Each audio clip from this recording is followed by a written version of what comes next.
So I don't know what you want me to say, but I'll ask to be allowed not to show my video. I've had a bit of some mishaps today, and I am not where I had hoped I would be when I'm doing this presentation. So I hope that's fine, Amina. Perfectly fine. Okay, thank you. All right. Thank you everyone for joining. Now, as Amina has said, this is the Suicide Awareness Month, and we had Suicide Awareness Day on 10th of this month. So we just thought it would be nice for us to know how to report on suicide responsibly on social media, now that we have all become reporters. The different social media platforms that we might use are, this is just an icon showing them. I don't know all of them. I know I use Facebook, I use Twitter sometimes, Pinterest. I'm just trying to see the ones I can identify. I think Instagram, and the interesting one. Oh, there's YouTube as well. The one that we always forget is part of social media is WhatsApp, and I'll just later on in the talk I'll let you know why, because there's sometimes we share graphic videos and images that are connected to suicide on WhatsApp, and most of the times we'll be like, that's not social media, I mean, but it still counts. Now, I just thought to go through the pros and cons of social networking sites. It's brought a lot of good with it, where we've been able to network. We've had this instant access to information and news. People who have businesses have been able to market themselves. It's created a lot of awareness and activism for different things. And we've been able to exchange ideas with people who were not in the same geographical space with. But then it's also come with cons such as addiction. There was a webinar on social media addictions. I think that was KMA a few months ago. So I think maybe, Amina, we could think of having this conversation, because there are very many people who are addicted to social media. So if you find yourself maybe checking every minute for updates, you're posting all the time, and it's to a point where it's affecting other aspects of your life, and you react very strongly when you log in and you don't have any likes or any comments, and you're really unable to unplug. So you might be addicted to social media and you might need to seek help. So the other thing is that social networks have either caused or worsened mental illnesses. And this is one of the things we're talking about today, is social media and suicide. So we'll see how our reporting might cause somebody else to attempt a suicide. It's also brought in fraud, scams. There've been a lot of misleading information. I mean, anybody can post anything and without having references. There's been cyberbullying and issues with privacy and hacking.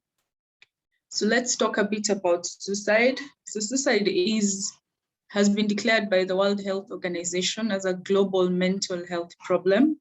So 700,000 is a number of people who are said to have died of suicide per year, and 77% of these deaths occur in low and middle income countries, which we fall in. So you can see that we bear the brunt of the deaths that occur as a result of suicide. Now, the media has been shown to be linked. There have been studies that have shown that the media is linked directly with increasing attempts, which depends on how they report previous suicides, especially when it comes to vulnerable people. So the people we're talking about here are people who might be struggling with certain psychosocial stressors, people with certain mental illnesses that have been shown to be linked to suicide, such as depression, the youth, and anybody who's just impressionable generally. And the media, the kind of reports in the media have that, I mean, the coverage in the media, the amount, so the more the coverage and the longer the duration of the coverage and the prominence that has been given to the story is what has been shown to increase the suicidal attempts. So either a copycat suicidal attempt or a cascade, which means a number of people committing suicide. So also, if we describe the methods overtly of what has been used, it may give somebody else who is thinking of attempting suicide, it may give them ideas on what ways they can use.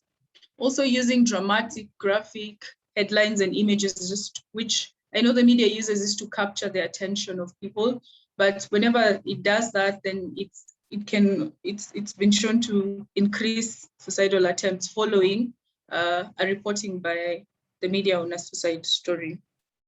Now, repeated coverage of the same story over and over again, and also if the media reports and it seems to glamorize death, in that it puts death as something that you should aspire to. So vulnerable people will think that it looks like it's a better place to be than where I am right now, and they might end up attempting suicide.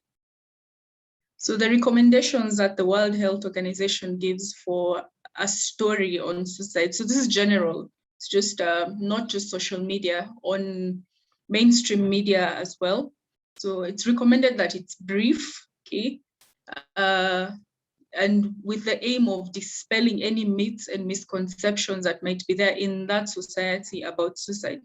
So for example, in our society, we have a lot of myths and misconceptions about suicide, where I know sometimes, like, if somebody dies of suicide, then it says that they cannot be buried in a certain way, or they are cursed, or the family is cursed, or somebody in the family might end up attempting suicide as well. So the recommendations are that we try and dispel those myths that we have. And then the aim of your story, this is very important. The main aim of your story, whether it's mainstream media or it's just your story or your post, that the post that you're giving or whatever you're sharing, should be to educate the public.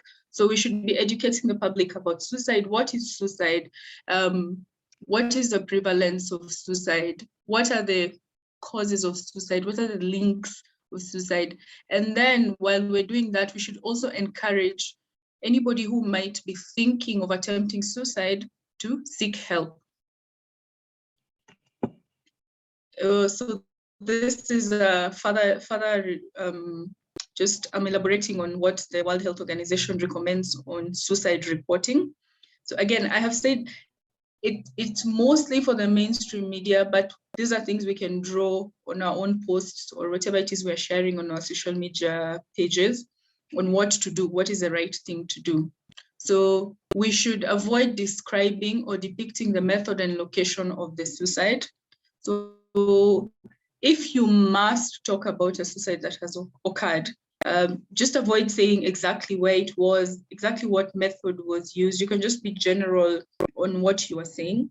Sharing the content of a suicide note. So we should never share the content of a suicide note.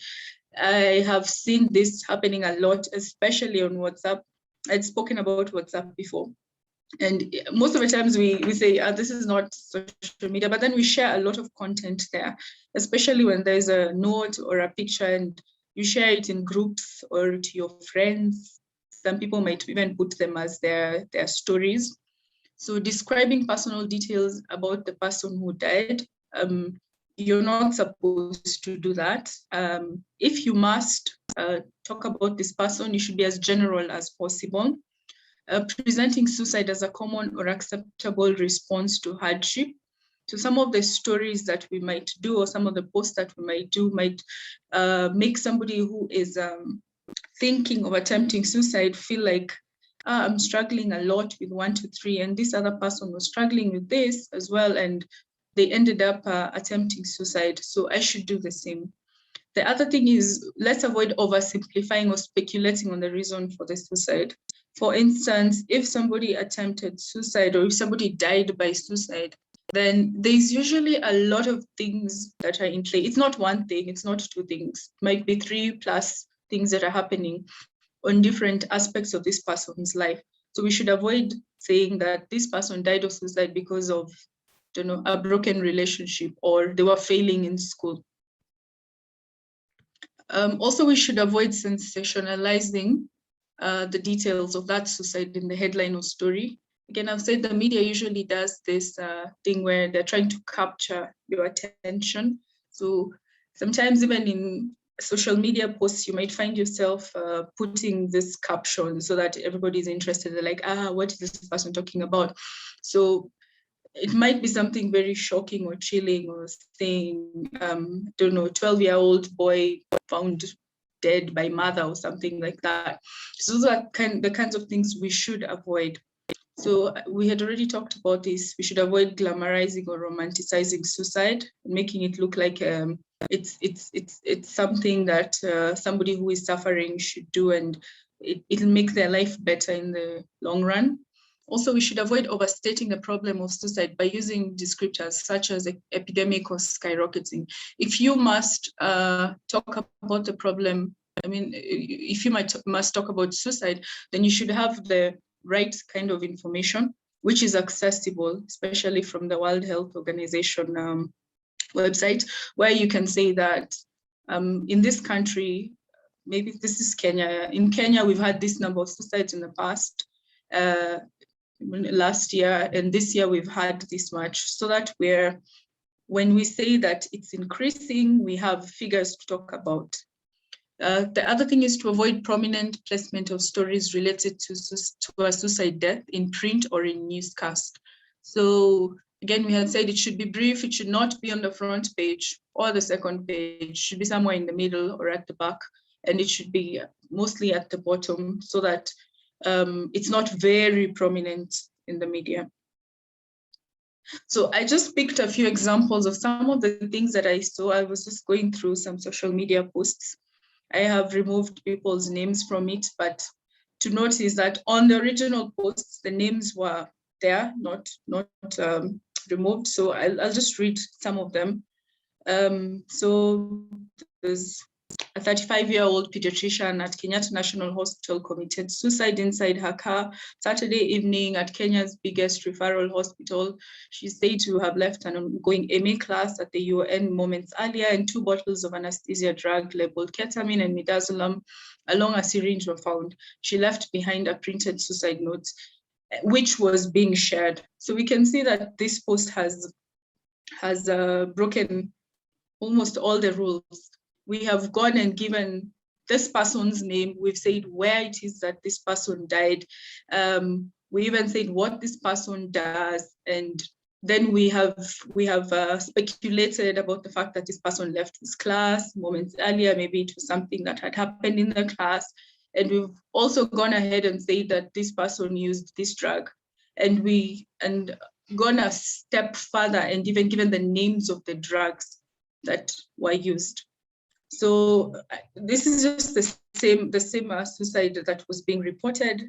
And she went to the parking lots, got into the backseat of her car, called a few people, told them what she was about to do, injected herself with some medicine, and in saying that the anesthesia-inducing drugs and she carried with her, and with that, the student went into permanent sleep.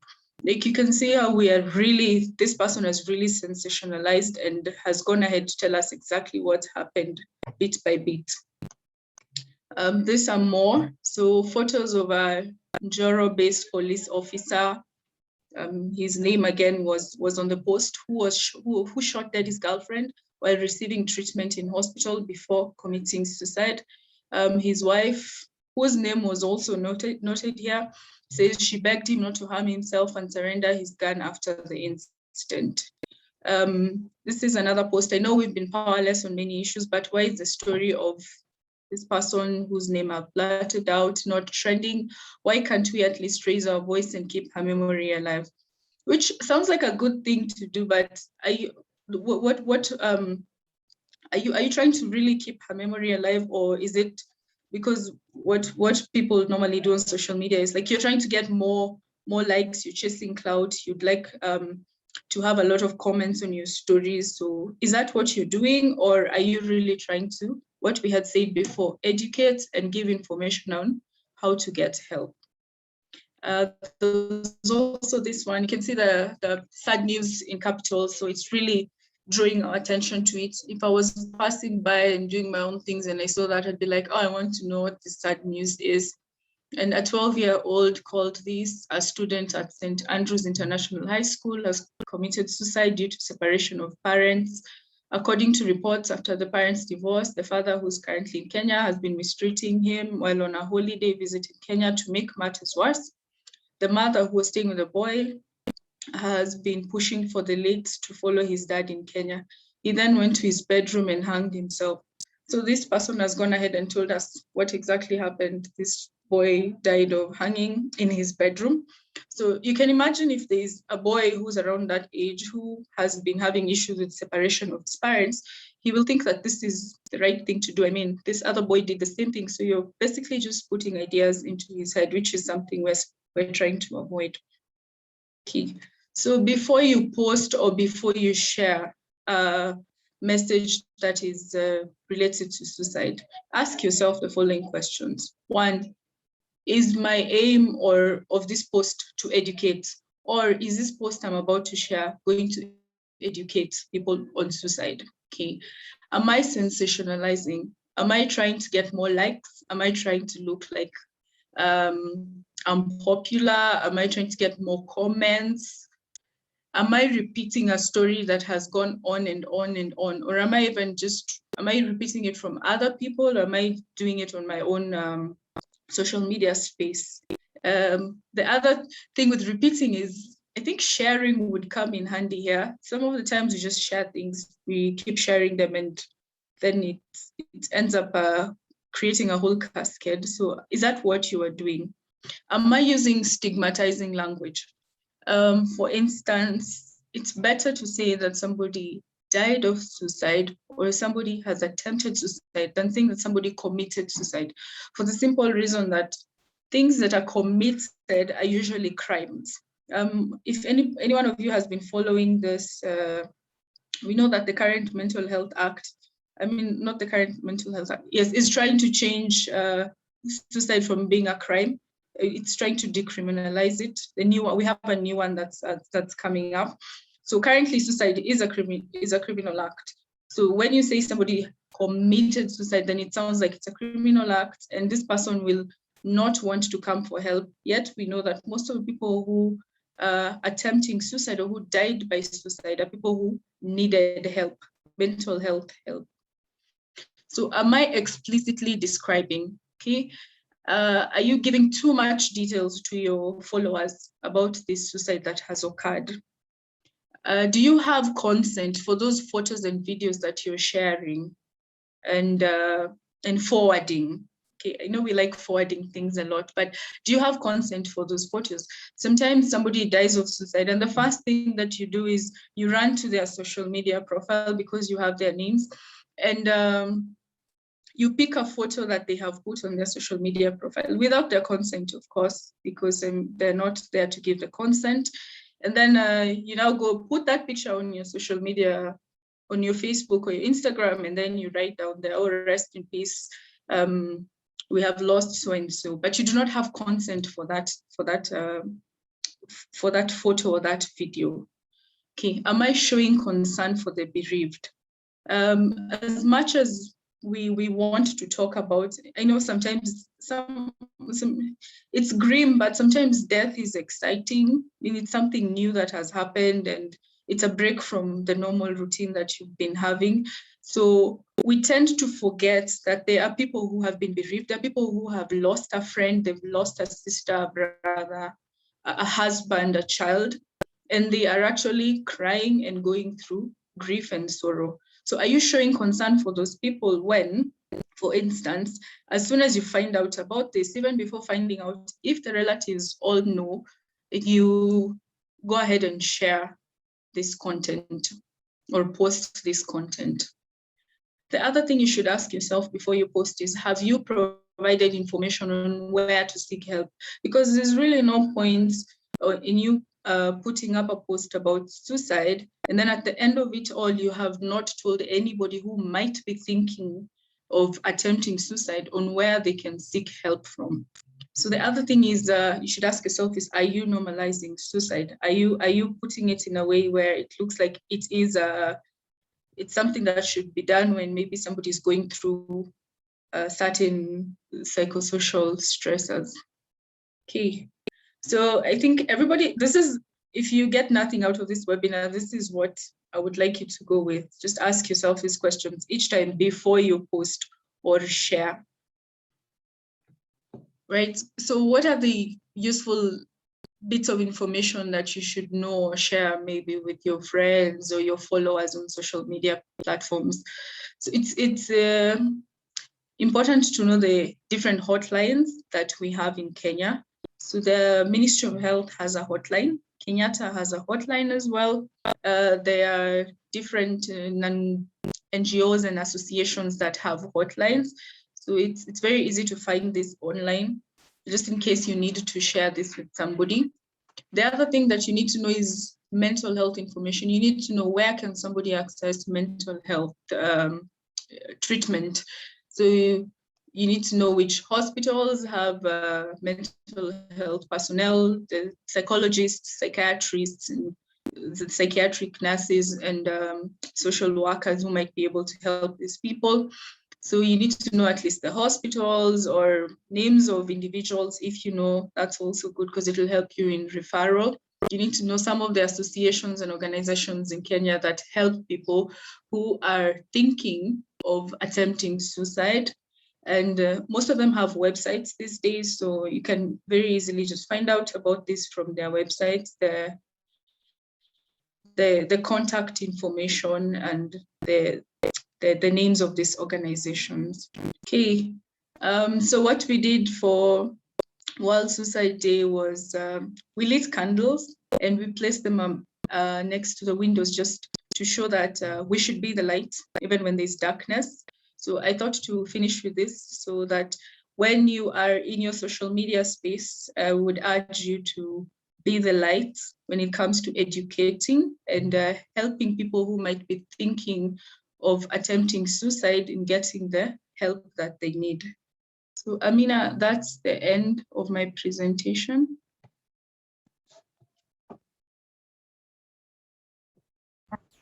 Thank you very much, Dr. Wawa, for that very brief and informative discussion.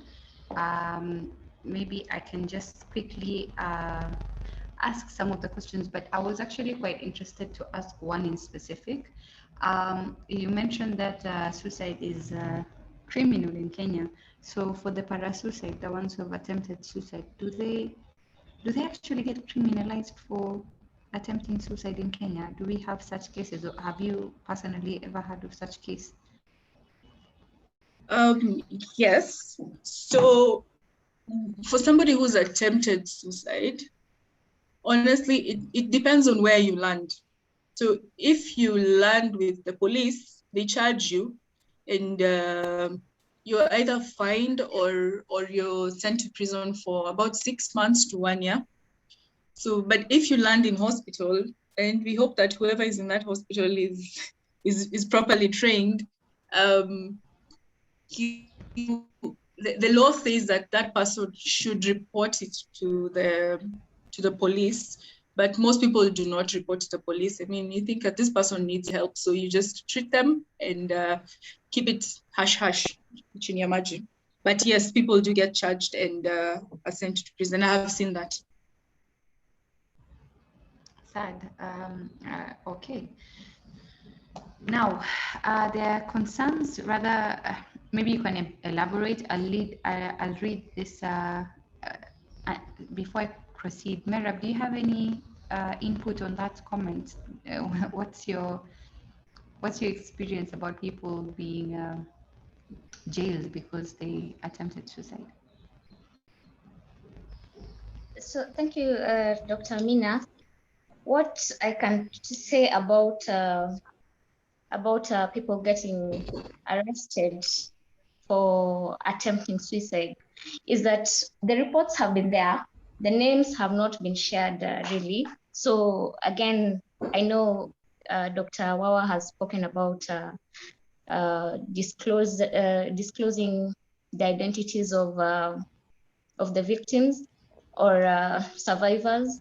But when you look at, when you follow the trail, when you're looking at it from a media perspective, it's really been hard to put a finger to it that so and so or patient X is being charged for attempted suicide.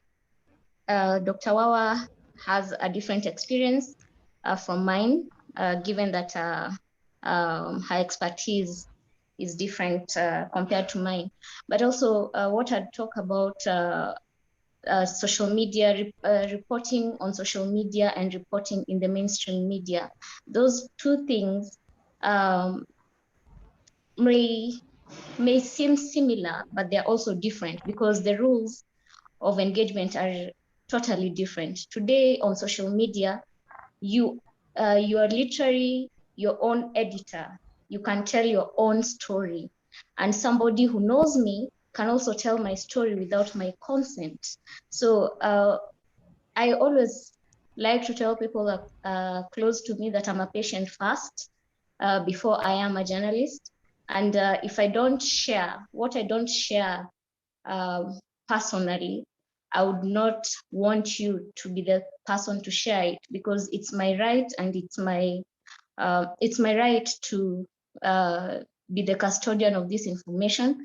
And the doctor who's treating me can also not disclose some of this information. However, with suicide, what I've increasingly noticed is that people are crying for help on these social platforms.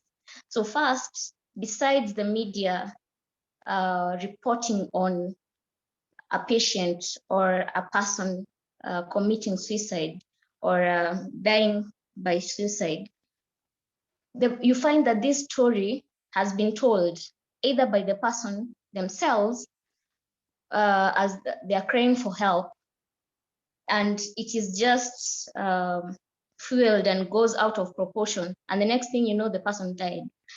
It might have started as a threat, and then actualization of the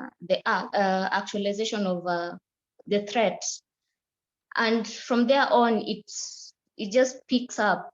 And social media today drives a lot of news compared to the mainstream media.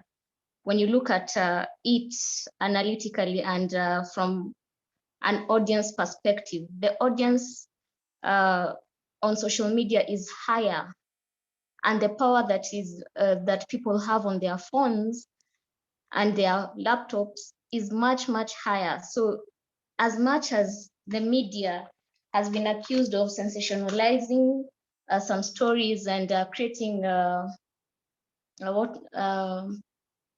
clickbaits, these things are fast happening on our WhatsApp groups, on our Facebook pages, on our Instagrams and Twitters. And before it hits a mainstream media house like Nation, for instance, you'll find that more than 1,000 people have seen that particular post that probably was put up at 6 in the morning and has been shared to an extent that it has created this newsworthiness.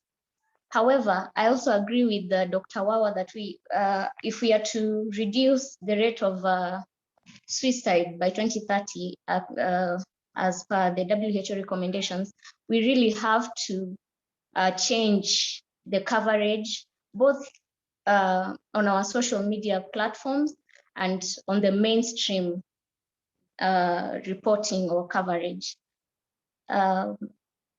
I'd give it. I give you back the floor. Sorry. Thank you. So there was a concern, Dr. Wawa, that somebody mentioned, both if social media was not there to give information on this issue happening amongst our community, how would we know of them? And also realize that is happening in our doorstep. From reports and data, the various departments of health, police, and others have been available to help influence policy and awareness. I believe social media is a great advantage to awareness and policy development. So yeah, I think that's the reason why you picked on that slide, So let me let you address that concern. All right. So we're not saying that social media is bad. We're actually saying it's a good tool for us to advance, like to tell people about what's going on. But what I'm just saying is that when you are going to report about suicide, again, it should not be for you to sensationalize. You should be trying to educate the public about suicide, which means you should have facts. So it makes more sense for you to, if you go on your post and you see that the World Health Organization has said that this is the percentage of, I mean, there's this number of suicides. And when you go to the country data, there's been this number of suicides in Kenya. And this is what you can do to change it, or this is where you can go for help. Like, you're actually educating and you're giving the right information, as opposed to you going and giving like stories about somebody who has attempted suicide to the detail and telling us everything about it, but then you're not educating at the end of the day. So we're not saying let's not talk about suicide. Actually, we're saying let's talk about suicide, but let's talk about the right things. Back to you, Amina. Thank you. Thank you. Merab, do you have anything to add on that?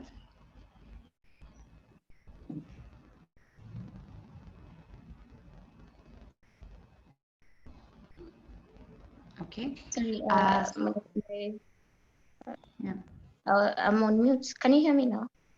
Yeah, I can. I do agree with Dr. Wawa. We should talk about suicide.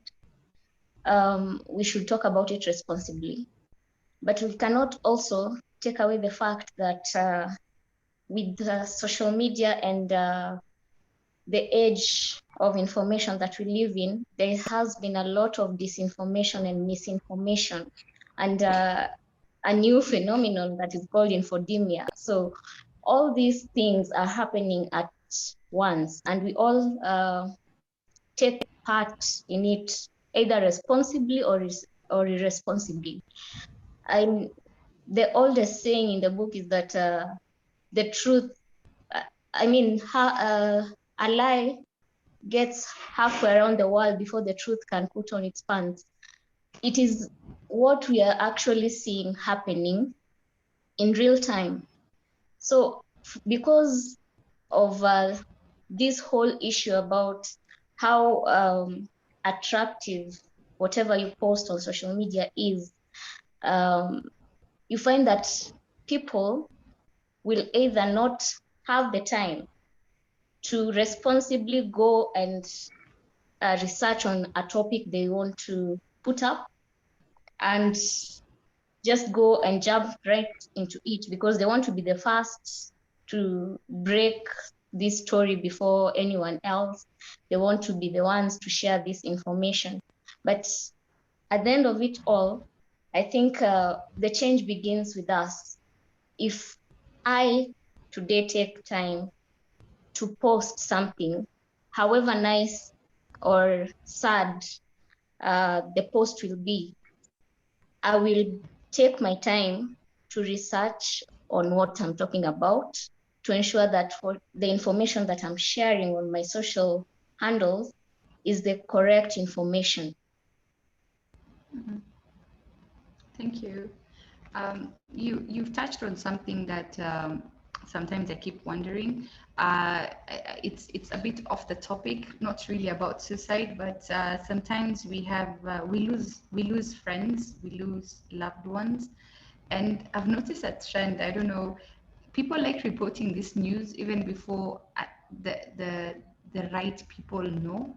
Like maybe your friend died, even before the relatives know, you've already put it on social media and you have a lot of followings. I think I don't know, how do you explain that power? People want to perceive to be the first people to give information. Anyway, any comment on that, Paul? I've also seen it. I've seen it a lot. Like sometimes even very close relatives find out about a death on social media. The one thing that social media has done is that it's just created this space where there's a lot of excitement, even over things that we should not be too excited about. And truth be told, the things that most of the times, the things that are making you happiest, the more clicks you're getting, the more people are commenting. Like it makes you feel accepted. And it might be maybe because our physical relationships are broken down, and these are the things that are taking over our relationships right now. So yes, sometimes I think you just need to ask yourself. Anyway, that's what I do. I ask myself before I post this, what is the purpose? Like, what am I hoping to achieve from this? Am I like when you post about somebody's death, like what exactly are you trying to achieve from it?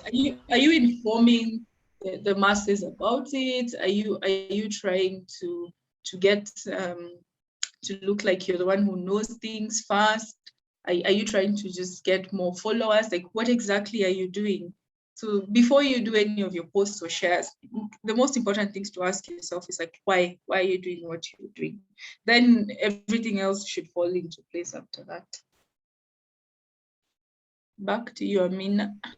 Thank you. And just out again of curiosity, some people may find out their relatives have committed suicide online. Do they reach out? Do they actually reach out for help? Do they have a forum of discussing such issues? Because I think I would I would not be in the correct state of mind if I found out somebody close to me died or committed suicide, and I find that news online instead of hearing it from somebody who I actually know. So your question is, do they have what? They ever seek out for help from your experience or from other psychiatrists? Do you ever have people like if I saw somebody who I see it online that somebody has committed suicide and that's somebody who's really close to me, I'm sure it will affect me a lot more. Do people seek out? Where do they seek out for help for the people who have been affected by such news, traumatizing news? Okay, so maybe as a professional, I haven't had anybody come to me and tell me that this is what they're going through. But as a friend, I have actually had friends who've come and told me that they found out about somebody close to them and their death from a social media platform. And what should they do? It's really traumatized them. So most of the times I just refer them to a psychologist just to take them through the process so that they can be able to process what has gone in a better way. And I have not heard of any support groups. Now that you've spoken about it, it seems like it's something that happens a lot often, and maybe a support group should be formed for such people. Back to you, Amina. Yeah, especially amongst us healthcare workers, even one of the audience has noted, we are having a lot of medics who are committing suicide. Some of them are hush hush, some of them go to the mainstream media.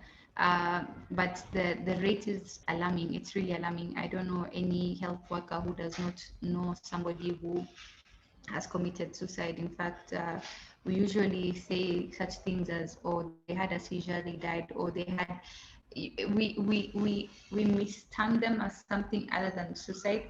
So in one forum, you have people who are oversharing, and you have another problem. And I think us medics mostly have the problem of undersharing, in as much as it might seem like we overshare our information. How do we tackle that?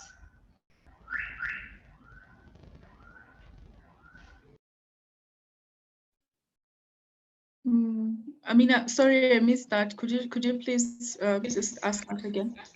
Yeah, I'm saying amongst us healthcare workers, apart from the ones that unfortunately the doctor who died in the car park, majority of them go as we've hashed it. Do we have forums where we can talk about it, you know, because a common problem, in as much as it looks like we overshare as medical professions, we also do a lot of undersharing.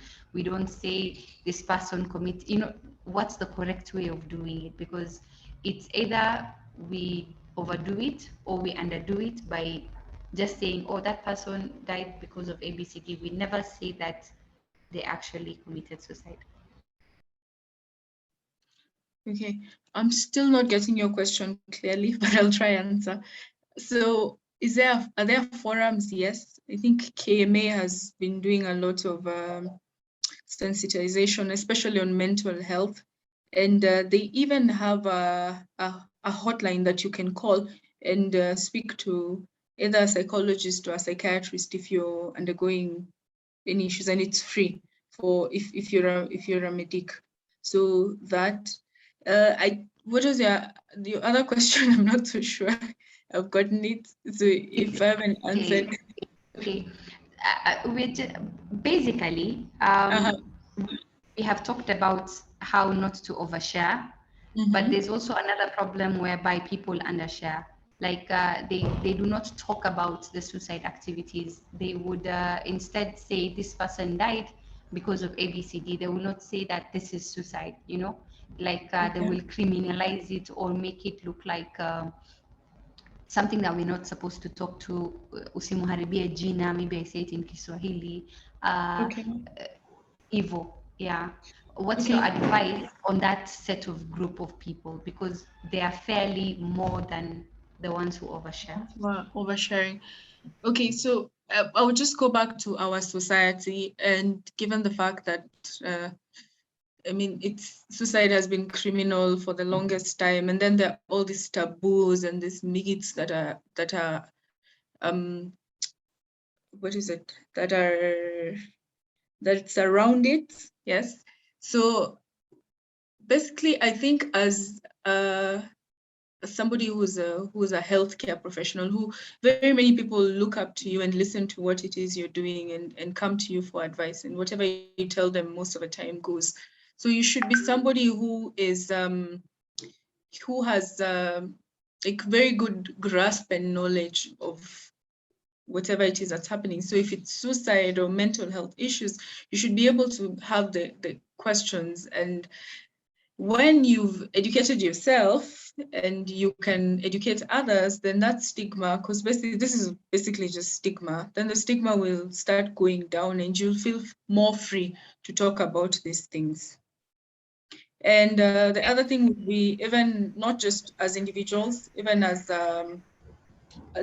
if this happens to somebody else's relative attempts suicide or dies of suicide, the way you treat them would make them would actually what's the word? How you treat them right now is how, I mean, it would influence how they will carry themselves on the next time and how they'll carry themselves around people. So we should also be very cognizant of that.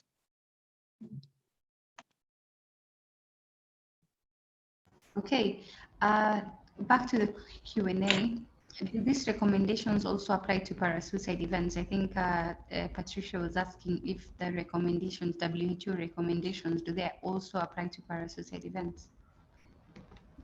All right. Most of the times when it's a parasuicide, they don't end up being reported. So the ones that we end up reporting are mostly suicide. But if there's a parasuicide that is being reported, then the same recommendations would go. What your aim should be is educate and tell people where to get help. That's all. Okay. Samson is asking, he's saying, rather stating, suicide, the only thing that social media has done is increase the reporting, not necessarily increase the rates of suicide or suicide attempts. Do you concur with that statement?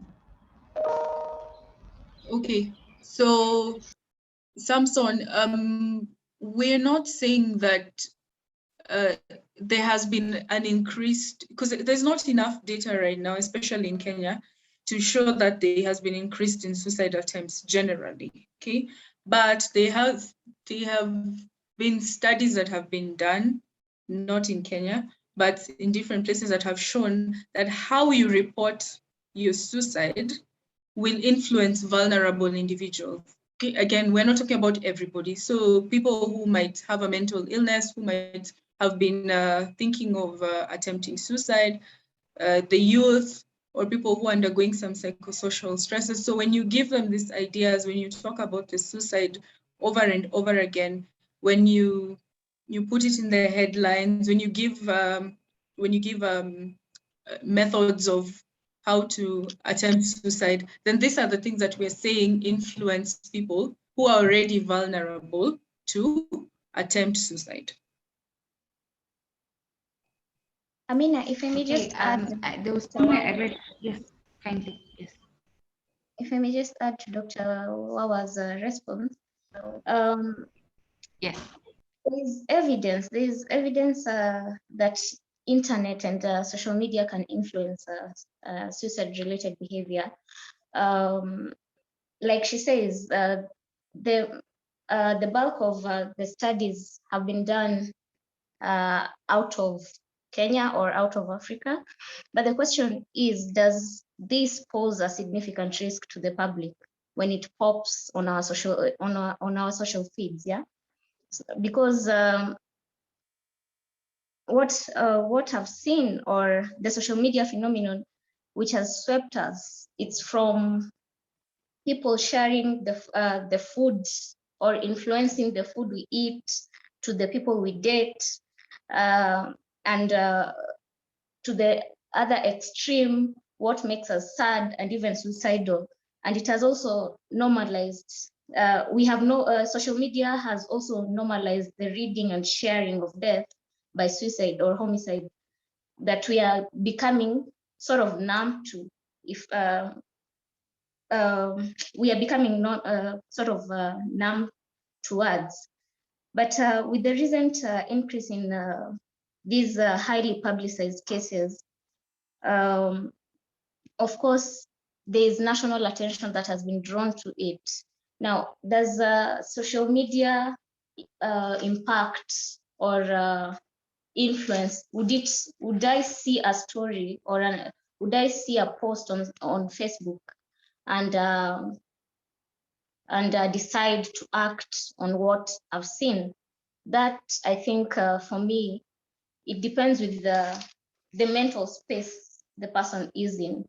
Because if you're depressed, if you're having some mental health challenges, then your tendency to be persuaded may increase. I cannot authoritatively talk about that. That is Dr. Wawa's field, but internet use has influenced suicidal behavior, and it's difficult to sort of draw a line between internet use and suicide because of these infringements of our freedoms of speech and civil liberties. It tends to draw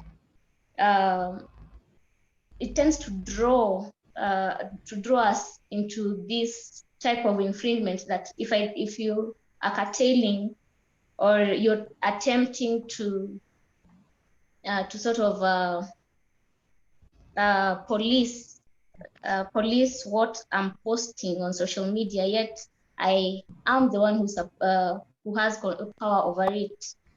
It becomes a dicey situation in terms of these civil liberties that come to play.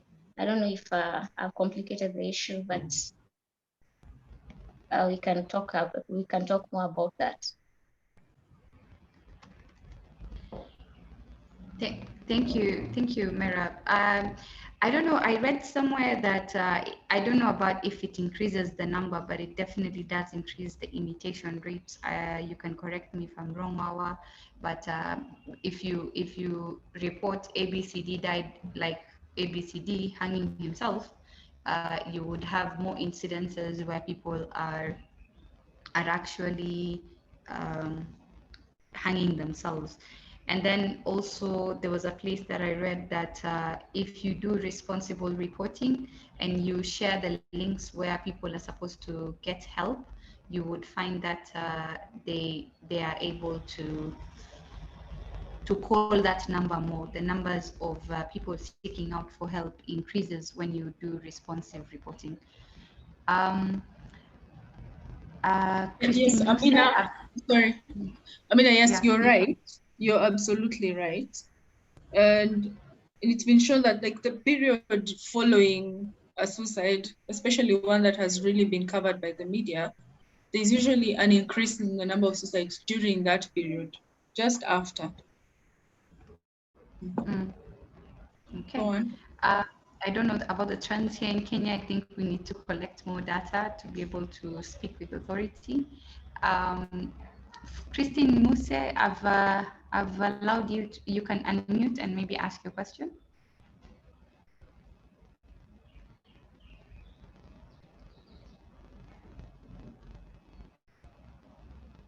Okay, hi everyone. Sorry, I'm in a noisy place. I hope you can hear me. Of course, Yes. the cases of suicide have increased, and we would like a contact, maybe a contact number, hot number, or a place where we can be referring these people to, because most people in the society where suicide is occurring do not have the professional knowledge to be able to address this. So kindly give us a contact number or some place where we can be referring these people to come to. Thank you.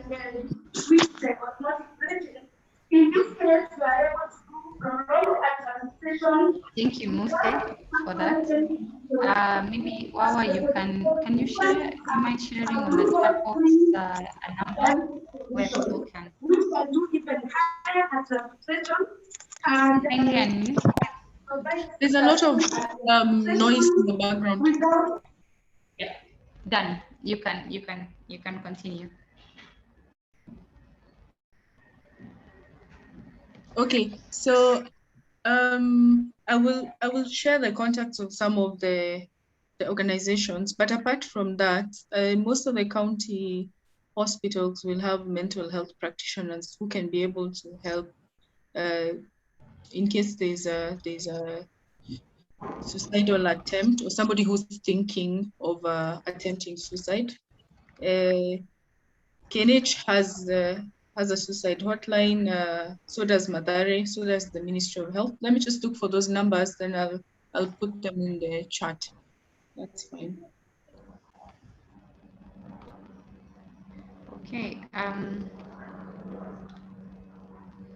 Timothy, would you like to speak?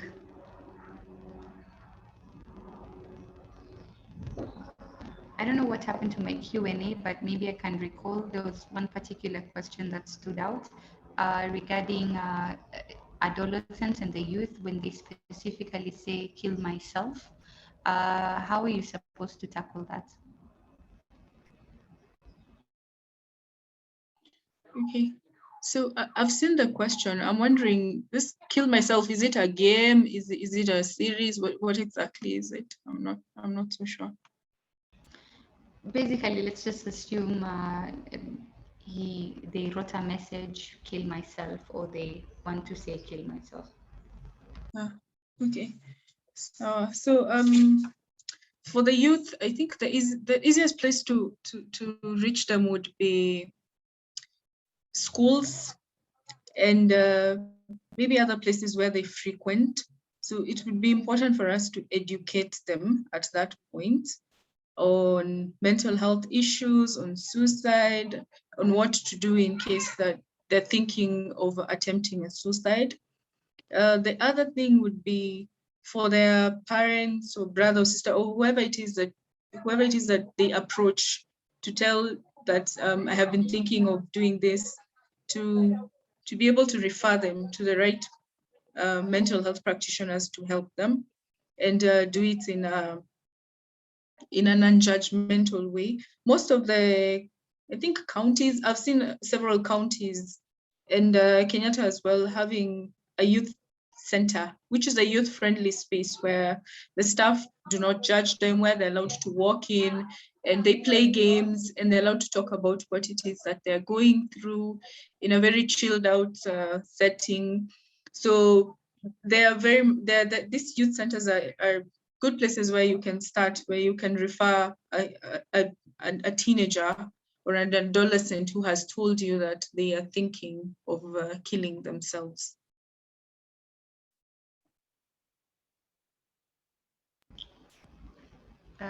Mira, do you have any addition?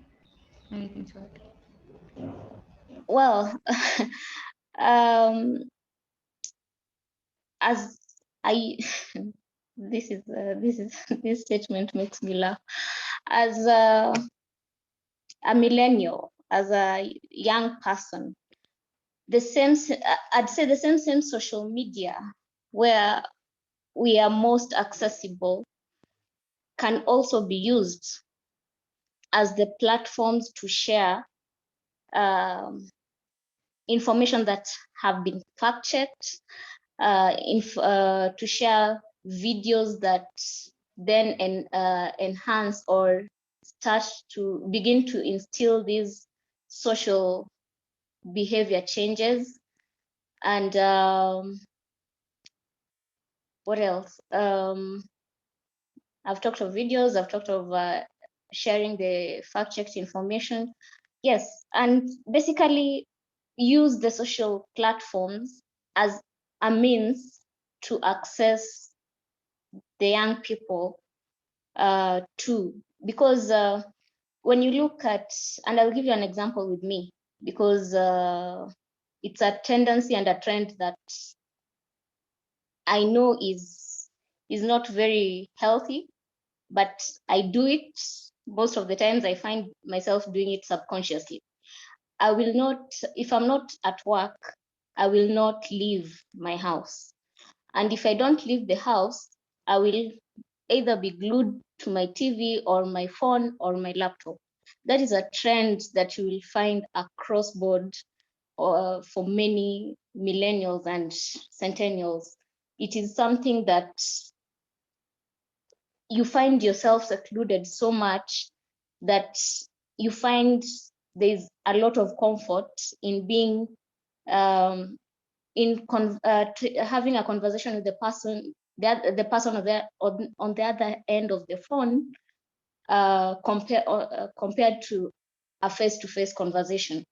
Now, physical safe spaces are not things that I'm saying take away, but look at all these things as from a complementary perspective, other than segregating them. Amina? Thank you. Wawa, maybe you're more informed. Somebody made a comment about employing psychologists in all sub-county hospitals so that they can review both staff and families and the people around there. Is such a program already there, or? Yes, currently the counties have been employing psychologists. It was not happening in the past. They didn't have a clear job description like the rest of us, and so they didn't have a place in the employment. Yes, but currently they've been employing more and more of them, but of course they're not enough, and not every county is employing. So some of them are, some are not. But it's something that's in the that's work in progress. I know the Association of Psychologists has been making a lot of noise and just creating awareness about why they are necessary and why they need to be put amongst the people who are being employed. So it's something that's happening right now. Thank you. Maybe to touch on culture, how do you think how detrimental do you think the culture is? And plus religion. Personally, we believe, personally, us Muslims believe that suicide is wrong. You should not do suicide. So how do you integrate that in a way that is acceptable to most societies? Okay, that's difficult, because I mean, if there are two things that is difficult to change in somebody, would be their cultural upbringing and the religion, because these are things that are ingrained in you from the time that you are small, right? And it's something that you grow up knowing. So it's very difficult to change that mindset. But I think what we can keep doing is keep on saying that anybody who has attempted suicide or has died of suicide is not somebody who is doing this because of badness or because they are melodramatic or because, I don't know, they're evil. We know that the real reason that somebody would be doing this is somebody who's crying out for help. So they're having serious mental health issues that need to be resolved. And if they're resolved, then they will not go that way. So I think we just need to keep educating our religious leaders, our cultural leaders, because we still have those in especially in rural areas.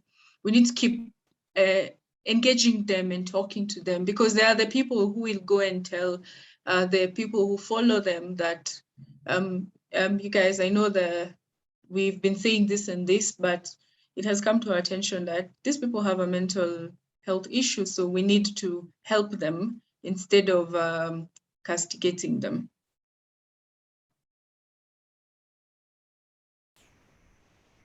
Mera? Sorry, just repeat the question.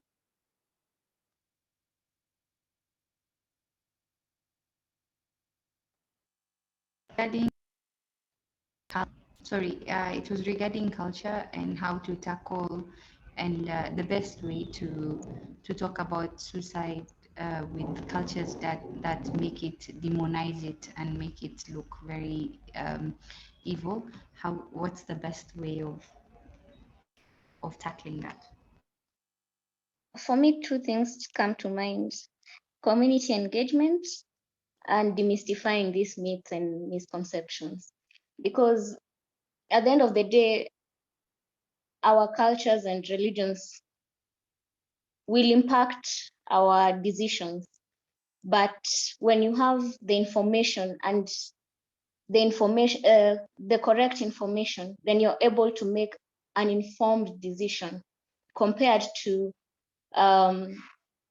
when you don't have the full information, then you're only relying on on what you know or what you've grown up knowing and what was instilled in you by the society.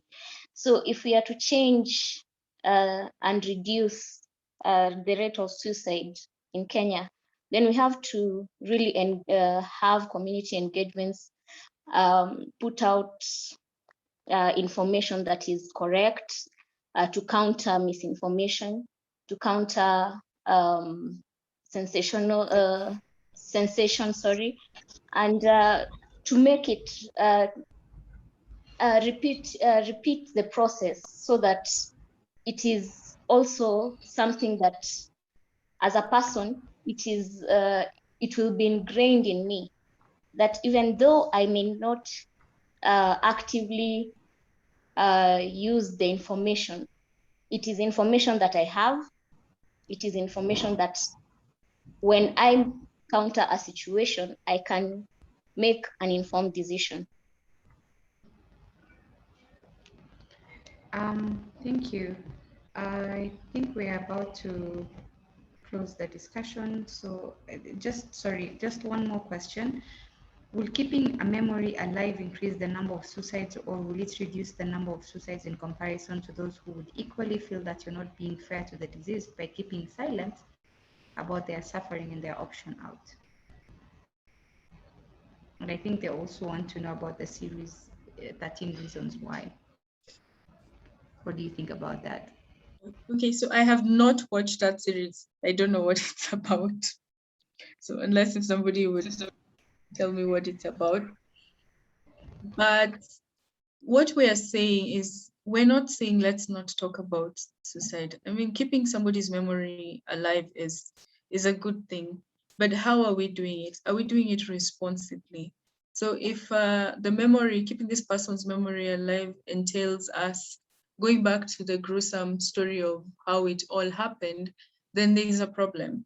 But if we're keeping this person's memory alive, but saying that so and so died of suicide, and suicide is as a result, or maybe this person's suicide was as a result of a mental health, maybe they were going through a mental health problem, and we're very clear about that, and we say that then at the end of it, after we've educated people about suicide, and then we tell them where, if anybody is thinking about suicide, this is where you should get help. I mean, we're still keeping this person's memory alive, but we're being responsible about how we're doing it.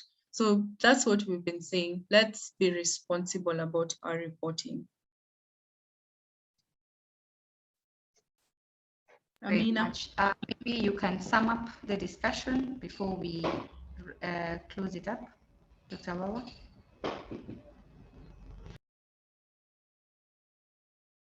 Okay. I don't know what summing up entails, but if you got nothing from this, I'd just like you to remember that whenever you're going to report about suicide, your aim should always be to educate. Okay, you should try and dispel whatever myths and misconceptions are there in your society.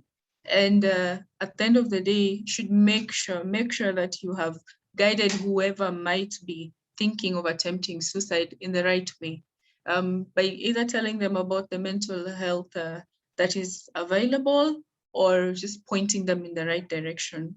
Thank you. Parting shot from Mera. Thank you, Amina. It's been a brilliant conversation, considering so many things that I have personally experienced in the last 5 months. What I'd say at the end of the day, whether it's being reported by mainstream as an information is being shared by mainstream media or social media, there should be an aspect of verification. Verify the information that you're sharing. Do not, if you're going to be the storyteller, do not stop at just breaking the story. Give all sides of the story, and ensure that it has facts, educative facts that can be a reference point. So maybe I can just mention to Dr. Wawa that 13 Reasons Why is a Netflix series about suicide. A young girl committed suicide, and she wrote a journal about the 13 reasons why she chose to commit suicide. So for this month being Suicide Awareness Month, I think it's important to hold these conversations and hold them frequently or often, so that it can reinforce that idea of responsible sharing of information, because that is the challenge that even the mainstream media is trying to deal with. Today, we are no longer the custodians of news. Everybody is a storyteller. Everybody shares news. It depends. The difference is that there is a set of rules that guides the media, and now there's also a social media. I mean, there's a Kenya Information and Communications Amendment Bill 2019 that tries to regulate the social media, especially from the blogging aspect.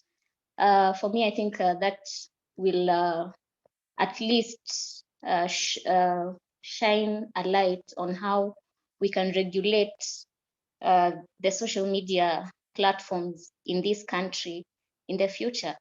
So thank you, Amina, for the opportunity to have this conversation with you and Dr. Wawa.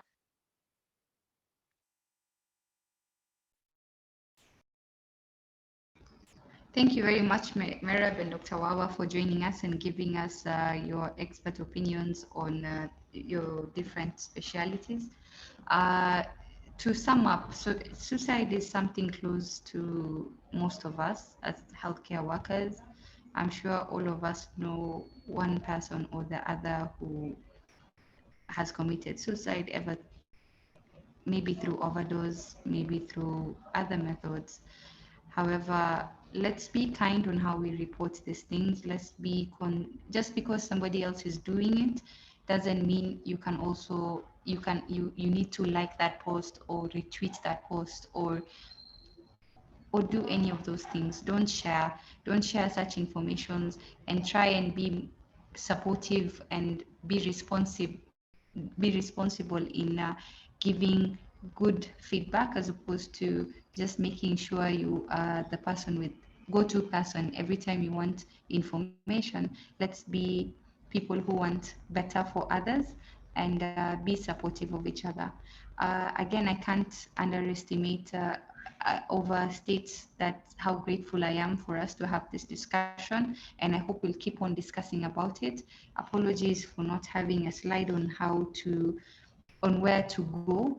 The next time maybe I will upload it, especially since September is not yet over. We can always share the screen. We'll do a collective summary of where we can seek out for help actively. Again, thank you very much for joining on a Friday afternoon. Very weird day, but thank you, Wawa, for giving us the presentation, and thank you, Merab, and the audience for listening in. Bye-bye. Bye. Goodbye.